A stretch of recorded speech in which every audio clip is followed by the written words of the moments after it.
friends, myself Dr. Chirag Master, consultant orthopedic surgeon, आश्रय hospital Vadodara. World arthritis day जो 12 अक्टूबर को आता है, आज हम उसके बारे में बात करने जा रहे हैं। What is arthritis? Arthritis means हमारे बॉडी में काफ़ी सारे जॉइंट्स होते हैं। जो जॉइंट होता है उसमें दो हड्डियों के बीच में एक पतला लेयर होता है जिसे हमारी भाषा में कार्टिलेज बोलते हैं। अब वो कार्टिलेज डैमेज हो जाता है तो आर्थराइटिस डेवलप होता है। अब ये कार्टिलेज डैमेज कैसे होता है? There are two types of arthritis. One is blood-related arthritis and one is mechanical arthritis.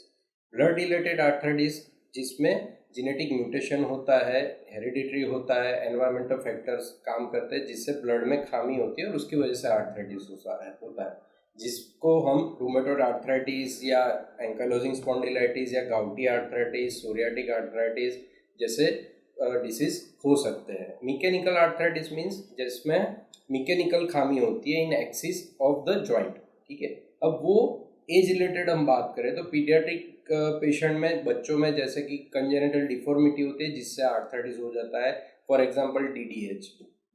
Adult में एक्सीडेंटल हो सकता है, जैसे कि कुछ चोट लगने की वजह से फ्रैक्चर होता है या लिगामेंट इंजरी होती है और कार्टिलेज डैमेज हो जाता है तो आर्थराइटिस होता है। और age related, I mean after 60 years of age, that is osteoarthritis. वो एज रिलेटेड होता है, जैसे जैसे उम्र बढ़ती है हड्डी में घिसारा होता है, कार्टिलेज वॉर्म ऑफ हो जाता है और उसकी वजह से आर्थराइटिस होता है। अब इसको हम प्रिवेंट कैसे करेंगे? अगर आपको ब्लड रिलेटेड आर्थराइटिस है तो आपको सिम्टम्स आएंगे, पेन होना, जकड़पन होना, डिफॉर्मिटीज डेवलप होती है। जैसे ही सिम्टम्स आते हैं आपको तुरंत ऑर्थोपेडिक डॉक्टर्स को दिखाना है और उसकी ट्रीटमेंट शुरू करनी है जिससे हम उसको आगे बढ़ने से रोक सकते हैं। अगर मैकेनिकल आर्थराइटिस है तो मैकेनिकल आर्थराइटिस में हम डिफॉर्मिटी करेक्ट करते हैं तो आर्थराइटिस जा सकता है। हम अगर फ्रैक्चर को सही तरीके से जोड़ देते हैं, उसकी सर्जरी कराते हैं, लिगामेंट डैमेज हुआ है तो उसकी सर्जरी कराते हैं तो आर्थराइटिस हम प्रिवेंट कर सकते हैं।